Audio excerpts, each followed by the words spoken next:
नमस्कार विद्यार्थ्यांनो, मी प्राध्यापक डॉक्टर वर्षा भोसले. TY BCom 2020-21 या प्रथम सत्रातील अभ्यासक्रमाविषयी आपण गेल्याच व्हिडिओमध्ये चर्चा केलेली आहे. नंतर आपण भारतीय वित्त प्रणाली काय आहे त्या संदर्भात सुद्धा आपण चर्चा केलेली आहे. तर आपण या व्हिडिओमध्ये वित्तीय बाजार संस्था म्हणजे वित्तीय बाजार संस्थेमध्ये कोणकोणते घटक समाविष्ट केले जातात किंवा वित्तीय बाजाराच्या संस्था कोणत्या आहेत, तर याविषयी आपण थोडक्यात विश्लेषण करणार आहोत. तर भारतीय वित्तीय बाजार संस्था या प्रथमतः दोन आपल्याला दिसतच आहे की नाणे बाजार आणि भांडवली बाजार. तर नाणे बाजार म्हणजे काय किंवा भांडवली बाजार म्हणजे काय या गोष्टी आपण इथं समजून घेणार आहोत. तर विद्यार्थ्यांनो, प्रथमतः आपण नाणे बाजार ही संकल्पना समजून घेऊया. तर नाणे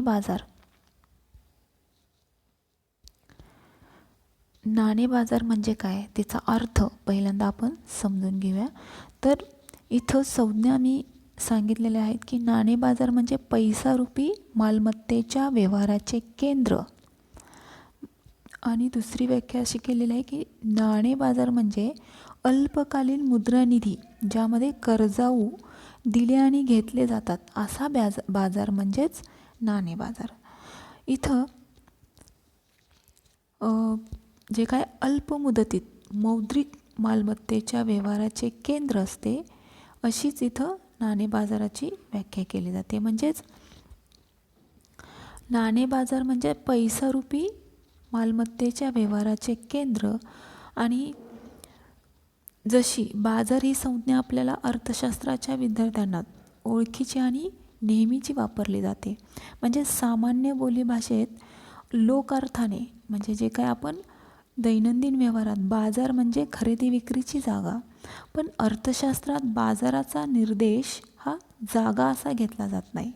म्हणजे बाजार म्हणजेच जिथं बाजार भरतो किंवा जिथल्या जागी आपण बाजारात खरेदी विक्री केली जाते तिथं त्याचा निर्देश जागा असा घेतला जात नाही. म्हणजे अर्थशास्त्रामध्ये बाजार ही संकल्पना असून ती एका विशिष्ट वस्तूचा निर्देश करते आणि या वस्तूच्या ग्राहक आणि विक्रेत्यामधील संपर्क स्थापनेला ती काय करत असते, महत्त्व देत असते किंवा त्याच्यावर भर देत असते. म्हणजेच अर्थशास्त्रीय परिभाषेत नाणे बाजार ही संकल्पना असून ती एका विशिष्ट स्थानिक जागेचा किंवा ठिकाणाचा, मग त्याला काय म्हणतो, लोकॅलिटी, तर या ठिकाणाचा निर्देश करत नाही, तर त्या एका संपूर्ण प्रदेशाचा म्हणजेच एखाद्या क्षेत्राचा की ज्यामध्ये पैशाचे ग्राहक आणि विक्रेते एकमेकांच्या निकटच्या किंवा जवळच्या संपर्कात येतात या अर्थाचा काय होत असतो, निर्देश होत असतो. म्हणजेच नाणे बाजाराची अशी अर्थशास्त्रीय जी काय संकल्पना आपण दिलेली आहे ती नाणे म्हणजेच पैसा. लक्षात आलं. तर या संज्ञेबद्दल या संदर्भात होऊ शकणाऱ्या चुकीच्या समजाचे जे काही निराकरण आपल्याला इथे लगेच करणे जरुरीचे आहे. म्हणजे नाणे बाजारात व्यापारी व्यवहार होणारे जे काही पैशातून ही चलनी नोटा आणि चलनी नाणी यांच्या स्वरूपातील विधिग्राह्य पैसा नसतो. तर या बाजारातील व्यापारी व्यवहार होणारी वस्तू म्हणजेच विनिमय पत्रासारख्या पतस्वरूपी मुद्रा म्हणजेच पैसा आणि भांडवल यांच्यावरील हक्क किंवा अधिकार जे rights to money and capital in form of credit जे असं म्हणतो, त्याप्रमाणे आपण नाणे बाजाराची ही संकल्पना सांगू शकतो. तर नाणे बाजार ही अल्पकालीन मुद्रानिधी म्हणजे शॉर्ट टर्म फंड्स म्हणून ओळखले जाते. तर ज्यामध्ये कर्जाऊ दिले आणि घेतले जातात असा बाजार. म्हणजेच इथं बघा मॅडन आणि नडलर हा जो काही शास्त्रज्ञ आहे त्यांनी ही एक व्याख्या सांगितलेली आहे की नाणे बाजार म्हणजे अशी यंत्रणा की जिच्यातर्फे अल्पकालीन मुद्रा, म्हणजे हा जो मॅडन आणि नडलर यांचं असं मत आहे की नाणे बाजार म्हणजे अशी यंत्रणा की जिच्यातर्फे अल्पकालीन मुद्रानिधी कर्जाऊ दिले आणि घेतले जातात. त्याप्रमाणे जिच्यातर्फे एखाद्या विशिष्ट देशाच्या किंवा संपूर्ण जगाच्या वित्तीय व्यवहाराचा मोठा भाग पुरा केला जातो, यालाच काय म्हणतो आपण? नाणे बाजार. तर नाणे बाजाराचा म्हणजे नाणे बाजारातील जो काही व्यापार, याचा जो काही अर्थ आहे तो कर्जाऊ घेणे आणि कर्जाऊ देणे. म्हणजे या शास्त्रज्ञाचं असं मत आहे की जो कर्जाऊ घेणे आणि देणे असा देवाणघेवाणीचा जो व्यवहार असतो, त्याची विक्री आणि खरेदी म्हणजेच नेहमीचा जो कर्जाऊ देणे किंवा कर्जाऊ घेणे. आणि दुसरे असे की नाणे बाजारातील व्यवहार हा मर्यादित म्हणजेच फक्त अल्पकालीन मुद्रानिधीपुरतेच असतात. अनेक अर्थशास्त्रीय कर्जाऊ व्यवहारांच्या आणि दीर्घकालीन कर्जाऊ व्यवहारामध्ये फरक असण्याची गरज वाटत नाही आपल्याला. तर नाणे बाजारात ही फक्त अल्पकालीन कर्जाऊ व्यवहाराचा समावेश करत असतात. तर अल्पकालीन आणि दीर्घकालीन कर्ज व्यवहार तसेच कर्जाऊ हे सर्वच व्यवहार घडवून आणणे हे नाणे बाजाराचा कार्य महत्त्वाचे ठरते. म्हणजेच वस्तुस्थिती पाहता नाणे बाजाराचा मोठा हिस्सा असणारी जी काय अल्पकालीन विपत्रे, त्याला बिल्स म्हणतो आपण, ही पैशासारखीच असतात. म्हणजे त्यांचे तात्काळ पैशात रूपांतर करता येते, म्हणून त्यांना काय म्हणतो आपण? सदृश्य पैसा. तर या पैसा हा मालमत्तेचा सर्वाधिक द्रव, त्याला आपण अर्थशास्त्रीय भाषेत तरल किंवा लिक्विड अशा प्रकारचा असल्यामुळे तरलता म्हणजे द्रव. तर या द्रवतेत सहज होऊ शकणाऱ्या जे काय रूपांतरित कसोटी म्हणजे नाणे बाजारात कशाचा समावेश करावा हे खात्रीपूर्वक ठरवण्यासाठी परिणामकारक वापरता येतो. तर केवळ अल्पकालीन पैशावरील अधिकार या कसोटीला उतरू शकत असल्यामुळे दीर्घकालीन मुद्रानिधी आणि नाणे बाजाराच्या कक्षेबाहेर ठेवायला हवेत. म्हणजेच ज्यावेळी आपण दीर्घकालीन कर्जाऊ देणे घेण्याचे व्यवहार हे नाणे बाजाराऐवजी भांडवल बाजाराशी संबंधित म्हणजे त्याचा भाग असायला असतात. दुसरं म्हणजे आपण नुकतंच उल्लेख केल्याप्रमाणे नाणे बाजार विशिष्ट स्थानिक ठिकाणाची नव्हे तर एक संपूर्ण देशाचे किंवा अगदी साऱ्या जगाच्या मुद्रा व्यवहाराशी संबंधित असतो. म्हणजे नाणे बाजाराचे हे एक वैशिष्ट्य त्यावर भर देऊन सांगायला पाहिजे. म्हणजेच याचं कारण की प्रत्यक्षात आपण लंडन नाणे बाजार, न्यूयॉर्क नाणे बाजार किंवा मुंबई नाणे बाजार, तर आपण इतर देशांच्या ऐवजी आपला मुंबई नाणे बाजारच घ्या. तर या अशा भौगोलिक नावांचा जो काही आपण वापर करीत असतो, परंतु त्याच्या नावाप्रमाणेच या सर्व नाणे बाजारातील व्यवहार हा त्यांच्या क्षेत्रापुरताच असतो असं नाही. म्हणजे काही मर्यादित नसतात, तर जागतिक व्याप्तीचे ते ठरलेले असतात. त्यांचे केवळ प्रेक्षण किंवा वितरण या केंद्रामधून होत असतो. म्हणजे स्पष्टीकरणाचा शेवटचा असा मुद्दा की नाणे बाजारात ऋणको किंवा कर्जदार हे व्यापारी, सट्टे, व्यवहारकर्ते किंवा दलाल म्हणतो. तसेच विविध वस्तूचे उत्पादक असतात, शासन संस्था किंवा इतर संस्था अशा पद्धतीच्या असतात. तर हे झाले कर्जदार. आणि धनको म्हणजे कर्जदाते, हे बँका, विमा कंपन्या किंवा इतर वित्तीय कंपन्या आणि देशाच्या मध्यवर्ती बँक असे असतात.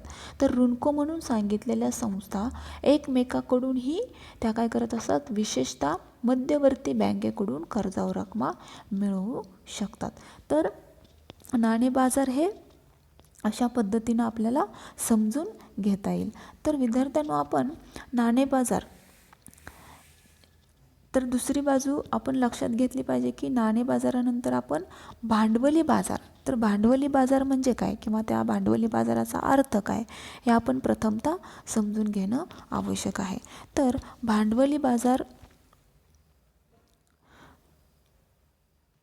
भांडवली बाजारामध्ये ही एक भांडवल बाजार नाणे बाजारासारखीच एक संज्ञा आपण समजून घेऊया.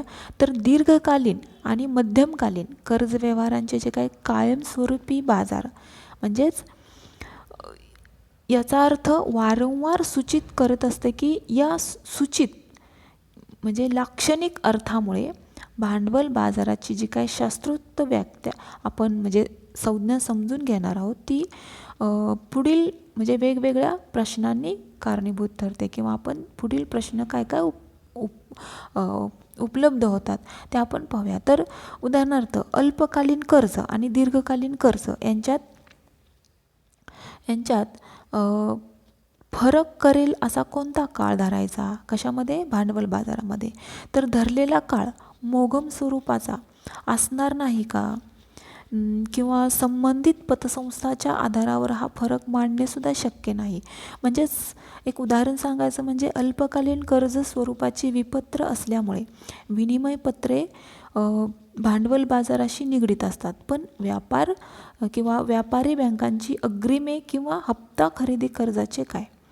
तर याचं कारण की अल्प आणि मध्यमकालीन असू शकतील. म्हणजेच हे जे काही अडचणीचे मुद्दे आहेत ते फारसे आपल्याला उपयोगी पडणार नाहीत. कारण अल्प मध्यम आणि दीर्घ इत्यादी सगळ्याच काळामधील गुंतवणुकीवर प्रभाव पडणारी परिस्थिती समजून घेण्यासाठी आपण यामध्ये विश्लेषण करायचे आहे. तर भांडवलाची जी काय आपल्याला व्याख्या करायची आहे किंवा भांडवल बाजाराची जी काही आपल्याला अर्थ समजून घ्यायचा आहे ते अडचणीचे विश्लेषण करण्याऐवजी आपण काय करणार आहोत बाजाराच्या या घटक असणाऱ्या संस्थाचे स्वरूप आणि कार्य हे विश्लेषण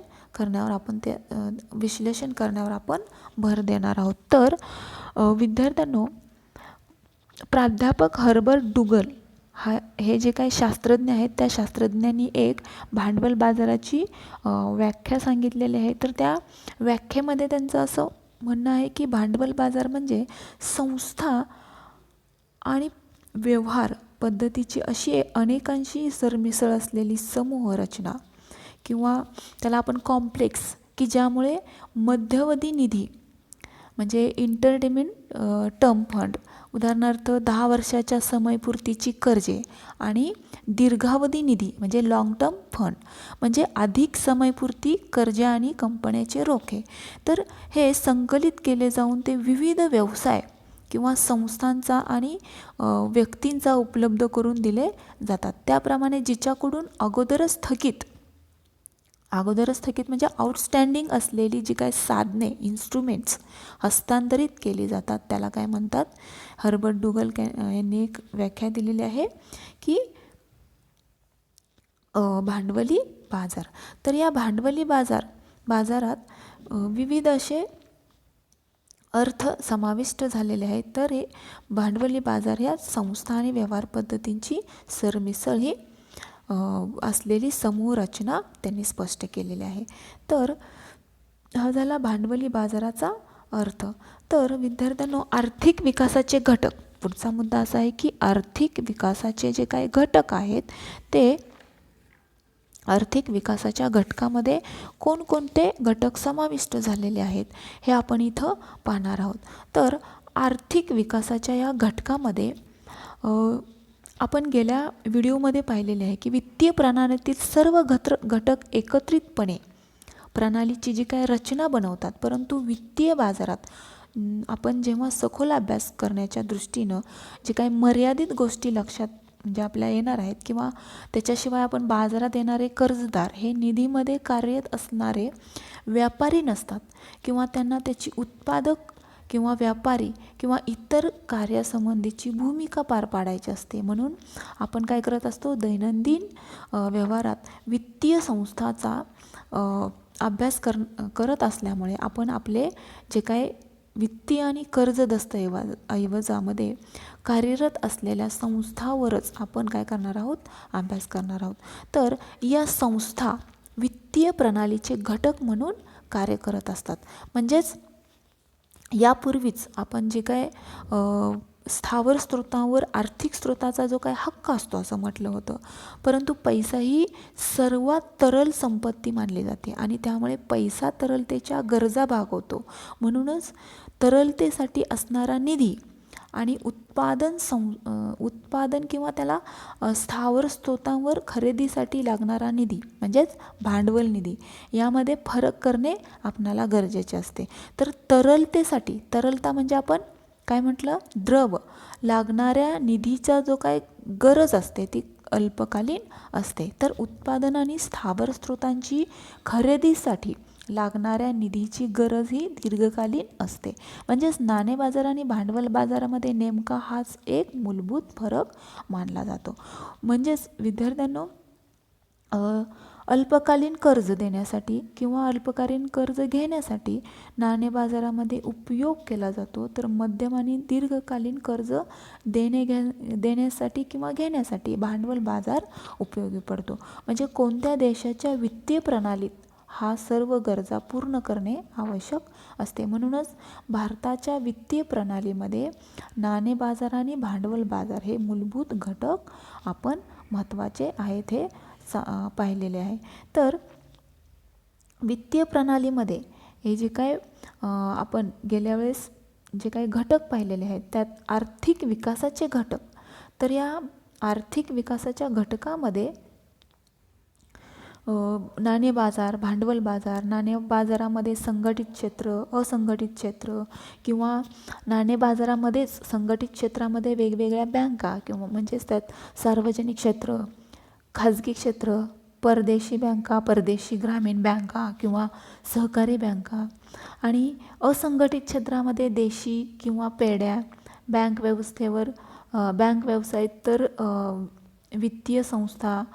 नंतर या दोन्हींचा जो काही उपबाजार असतो तो उपबाजार हा वित्त मंत्रालय, नंतर रिझर्व्ह बँक आणि भारतीय प्रतिभूती आणि विनिमय मंडळ म्हणजे सेबी यांच्याशी संलग्नित असतो. तर भांडवल बाजारसुद्धा अशाच प्रणालीमधून म्हणजे त्याचे आर्थिक विकासाचे घटक अंतर्भूत केलेले असतात. तर त्यामध्ये सरकारी प्रतिभूती, औद्योगिक बाजार किंवा विकास बँका, वित्तीय मध्यस्थ आणि सरकारी प्रतिभूती आणि औद्योगिक प्रतिभूती बाजार जो आहे त्याला संलग्न उपबाजार हा केलेला असतो. तर संस्थांची संख्या, विकास बँक आणि वित्तीय मध्यस्थ या दोन्हींच्या संस्थांची संख्यासुद्धा कुठं अंतर्भूत केलेली असते, सेबीमध्ये. तर अशा प्रकारे जे काही आर्थिक विकासाचे घटक आहेत हे भारतीय वित्तीय प्रणालीवरून ठरत असतात. तर आर्थिक विकासात वित्तीय प्रणालीची जी काही भूमिका आहे ती आपण अगोदरच पाहिलेली आहे. तर अशा पद्धतीनं आपण आर्थिक विकासाचे घटक समजून घेतलेले आहोत. तर विद्यार्थ्यांना आपण इथंच थांबूया. थँक्यू.